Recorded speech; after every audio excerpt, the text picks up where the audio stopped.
Zdar lidi, dneska si natočíme, jak vyvolat nějakého ducha. Abyste věřili, že se na to nefoukl, tak jsou tady svíčky, protože kdybych foukl, tak to udělá, zahybe se to, jo? Takže můžete věřit, že jsem nic neudělal. A má to jako, aby to bylo pro efekt, trochu ty svíčky. Můžeme zkusit. Michale, tam u toho kamplu, jak se to říkalo? 2x Charlie, Charlie. Jo, ale musí to být ve vzduchu, vole. Jo, a tak... Ne, oni by si mysleli, že to podvádím. Tak na to se ho zeptáme, počkej. Hej, vypni monitor, radět má prostě, dělej. Tak jenom chvíli. Jo.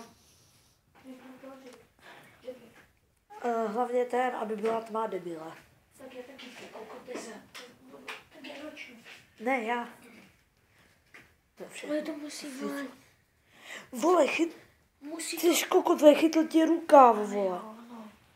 Kretény, já vím, jak to má být.